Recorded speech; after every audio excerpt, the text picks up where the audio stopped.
আজ থেকে কয়েক হাজার বছর আগে ইরানের অগ্নিপূজকদের মাথায় আসলো বছরের প্রথম দিন, সেটাকে তারা ফার্সিতে তারা নওরোজ বলতো, মানে নতুন দিন।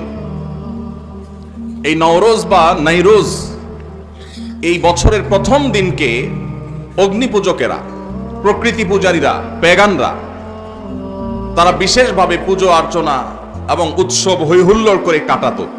কেন কাটাতো? কারণ তারা মনে করত, তারা বিশ্বাস করত, বছরের প্রথম দিনটিতে আনন্দ উৎসব এবং হৈহুল্লোড় করে যদি কাটানো যায়, তো প্রথম মুহূর্ত, প্রথম দিনটাকে উৎসব এর মাধ্যমে কাটালে সারা বছর ভালো থাকা যাবে, সুখে থাকা যাবে, স্বাচ্ছন্দ্যে থাকা যাবে, উৎসবে থাকা যাবে। এই ভুল বিশ্বাস এবং এই কুসংস্কারাচ্ছন্ন আকীদার উপর ভিত্তি করে সেই অগ্নিপূজকেরা তারা বছরের প্রথম দিনকে উৎসবের সময় এবং উপলক্ষ হিসাবে স্থির করলো। এটা ছিল আজ থেকে বহু হাজার বছর আগের ঘটনা। এটার শুরু এবং উৎপত্তি হলো ইরান থেকে। এরপর বহুকাল পর খ্রিস্টানরা এই কালচারটাকে ধারণ করলো। তারা তাদের যে খ্রিস্টীয় বর্ষ, সে খ্রিস্টীয় সন বা সালকেও তারা ওই অগ্নিপূজকদের যে সাল ছিল, সন ছিল, সেটার মতো করে এটার প্রথম দিনকে, প্রথম মুহূর্তকে তারা উদযাপন করা শুরু করলো। আজ সেই উদযাপন আমাদের মুসলমান সমাজেও এসে পড়েছে। তার নাম হলো 31st নাইট।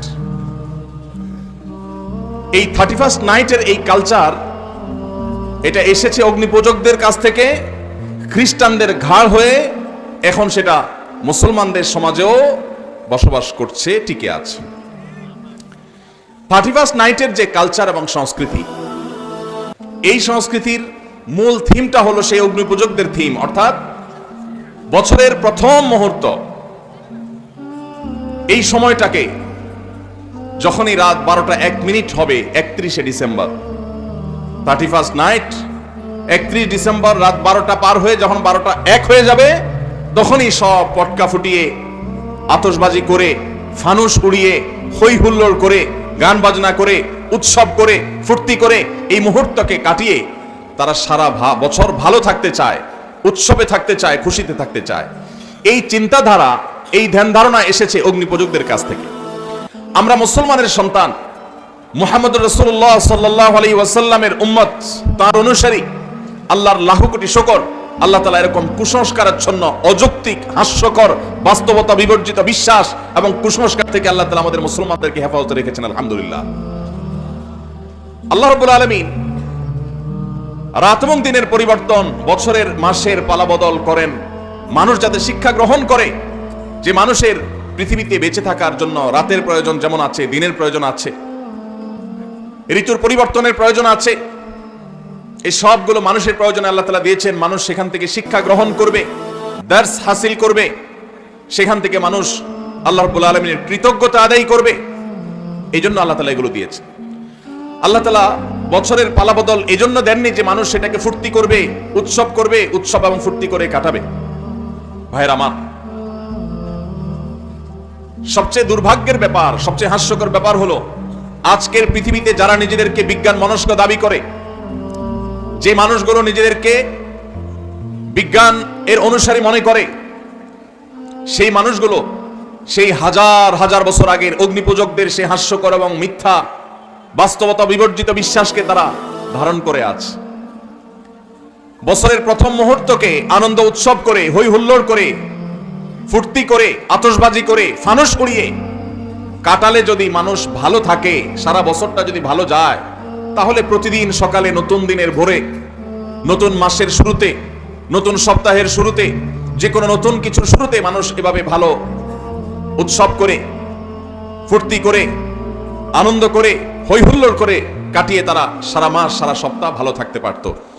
বছরের প্রথম মুহূর্ত আনন্দ উৎসব করলে সারা বছর ভালো থাকা যায়। এটা কি সত্য না মিথ্যা? এর কোনো বৈজ্ঞানিক ভিত্তি আছে?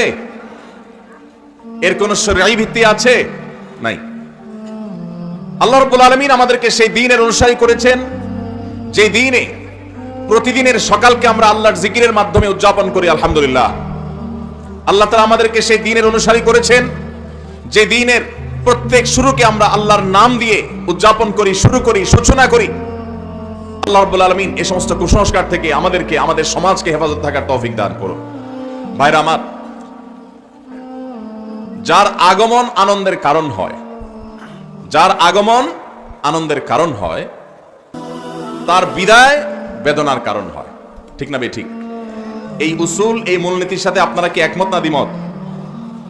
কেউ আসলে, যাকে দেখলে আপনার খুশি হয়, ভালো লাগে, তিনি যদি হারিয়ে যান, তাকে যদি আপনি মিস করেন, হারিয়ে ফেলেন, তাহলে আপনার কি খুশি লাগে না খারাপ লাগে? খারাপ লাগে। যিনি আসলে আপনি আনন্দিত হন, তিনি চলে গেলে আপনার আবার বেদনাও হয়। এই উসুল ঠিক আছে না বে ঠিক? ঠিক।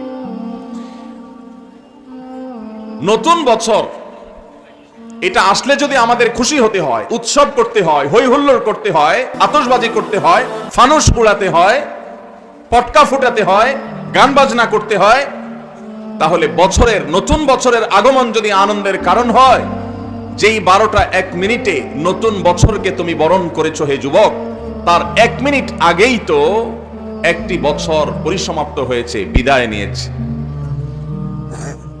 বছরের আগমন যদি তোমার আনন্দের কারণ হয়, তাহলে বছরের বিদায় কেন তোমার বেদনার কারণ হয়নি? বছরের আগমনে তুমি যে হাসছো, আনন্দ করছো, কই তোমাকে তো বছরের বিদায়ে কাঁদতে দেখিনি। তোমার এই ইলজিক্যাল, তোমার এই অযৌক্তিক, তোমাদের এই হাস্যকর বাস্তবতা বিবর্জিত এই চেতনা, এই বিশ্বাস, এই কালচার, এই সংস্কৃতি, এটা এই মাটির নয়, এই মাটির মানুষের নয়। এখানকার মানুষের কালচার এবং সংস্কৃতির সাথে এই 31st নাইটের কোনো চুল পরিমাণ সম্পর্ক নাই। কিন্তু দুর্ভাগ্যের বিষয়, গত কয়েক বছর, বেশ কয়েক বছর ধরে আমাদের দেশে এই 31st নাইটের এই কালচারকে আমদানি করা হয়েছে, স্টাবলিশ করা হয়েছে, প্রতিষ্ঠিত করা হয়েছে, এটাকে নার্সিং করা হয়েছে, এটাকে পরিপালন করা হয়েছে, এটাকে নানাভাবে প্রচার করা হয়েছে, প্রচারণা করা হয়েছে, সমাজের রন্ধ্রে রন্ধ্রে এটাকে ছড়িয়ে দেওয়া হয়েছে। ঢাকা শহরে, চট্টগ্রাম শহরে, ময়মনসিংহ শহরে, খুলনা শহরে, বড় বড় শহরগুলোতে, এমনকি গ্রামেও 31st নাইটে 31শে ডিসেম্বর রাত 12টা 1 মিনিটে যে দৃশ্য দেখা যায়, সেটা কোনো মুসলমান সমাজে কখনো শোভনীয় হতে পারে না। ভাইরা আমার, আমরা পলিটিক্যাল ফ্যাসিজমের কথা বলি, রাজনৈতিক ফ্যাসিস্টদের কথা বলি, আমরা কালচারাল ফ্যাসিস্টদের কথা বলি না। এদেশে এক শ্রেণীর পত্রপত্রিকা, এক শ্রেণীর মিডিয়া, এক শ্রেণীর তথাকথিত বুদ্ধিজীবী, তারা আমাদের দেশের মানুষের উপর ভিনদেশী কালচারকে আমদানি করে, সেটাকে প্রতিষ্ঠিত করে এত বেশি কোণঠাসা করে রেখেছে এদেশের ওলামা একরামকে, দিনদার মানুষদেরকে, যে সংখ্যায় এদেশে মুসলমানরা বেশি হলেও সংস্কৃতিতে মুসলমানরা এদেশে আজও সংখ্যালঘু হয়ে আছে। আমরা সংখ্যাতে অনেক বেশি হলেও আমাদের কালচারে, আমাদের সংস্কৃতিতে আমরা সংখ্যালঘুর মতো। আমাদের উপরে চাপিয়ে দেওয়া হচ্ছে ভিনদেশী সংস্কৃতি। এই 31st নাইটের এই কালচারকে নানাভাবে দেখবেন পত্রপত্রিকাতে, এক শ্রেণী মিডিয়াতে এটাকে আমাদের সমাজে প্রতিষ্ঠিত করা হয়েছে এবং এখনো হচ্ছে। সময় এসেছে এই অনাচারের বিরুদ্ধে আমাদের তীব্র প্রতিবাদ গড়ে তোলার। বেশি দিন আগের কথা নয়, মাত্র 2 বছর আগে ঢাকার 2টি মর্মান্তিক ঘটনা আমাদের চোখের পানি এনে দিয়েছিল। তার একটি হলো মায়ের কোলে থাকা দুধের শিশু 31st নাইটের বিকট আওয়াজে, পটকার বিকট আওয়াজে, আতশবাজির বিকট আওয়াজে সে দুধের শিশু মারা গিয়েছিল। বিষয়টা আদালত পর্যন্ত গড়িয়েছিল, কিন্তু বিচারহীনতার এই দেশে ওই ঘটনার দায় কাউকে নিতে দেখা যায়নি, কাউর কোনো দোষী সাব্যস্ত করতে দেখা যায়নি। ঠিক একই সাথে আরেকটি মর্মান্তিক ঘটনা ঘটেছিল, তা হলো একজন অসহায় নারী, তিনি তার সারা জীবনের সঞ্চয়কে একত্র করে ছোট্ট একটা প্লাস্টিকের কারখানা করে নিজ বাড়িতে প্লাস্টিকের আসবাবপত্র তৈরি করে ছাদের উপর সেগুলো মেলে রেখেছিলেন। এই 31st নাইটের আতশবাজির আগুন উড়ে এসে তার ছাদের উপর থাকা সেই প্লাস্টিকের উপর পড়ে তার সমস্ত প্লাস্টিকগুলোকে পুড়ে ছাই করে ফেলেছে। এই যে মায়ের কোলে থাকা শিশুর মৃত্যু, আর একজন অসহায় নারী উদ্যোক্তার সর্বস্ব হারিয়ে যাওয়া, আতশবাজির আগুনকে অপরাধীর কাঠগড়ায় দাঁড় করিয়ে চিরতরে নিষিদ্ধ করার বিচার করবার জন্য এই 2টি ঘটনা কি যথেষ্ট নয়? কিন্তু ভাইরা, প্রতি বছর প্রশাসনের ভাইরা, পুলিশ, বিভিন্ন সেক্টরে যারা আইন শৃঙ্খলা রক্ষা করার দায়িত্বে নিয়োজিত আছেন তারা প্রতি বছরই প্রায় এই আহাজারি করেন যে 31st নাইট উপলক্ষে কোনো প্রকার পটকা ফুটানো যাবে না, আতশবাজি করা যাবে না, ফানুস উড়ানো যাবে না। প্রতি বছরই তারা হাহাকার করেন, আর্তনাদ করেন। এই বছর তারা ইতিমধ্যে ঘোষণা জারি করেছে যে 31st নাইট উপলক্ষে কোনো ফানুস উড়ানো যাবে না, কোনো আতশবাজি চলবে না, কোনো ফটকা উড়ানো চলবে, বাজানো চলবে না। কিন্তু কে শুনে কার কথা? ঢাকার মতো, চট্টগ্রামের মতো এবং অন্যান্য বড় বড় জেলা শহরগুলো যেগুলো আছে, সমস্ত শহরের মতো যেই জায়গাগুলোতে বৈদ্যুতিক তার আমাদের মাথার উপরে জালের মতো বিছানো আছে, এই আতশবাজির আগুন যেই কোনো সময় যেই কোনো এলাকায় শত শত হাজারো মানুষের আগুনে পড়ে ছাই হওয়ার কারণ হওয়ার আগেই এই 31st নাইটের এই অপসংস্কৃতিকে ঝেঁটিয়ে আমাদের সমাজ থেকে বিদায় করতে হবে।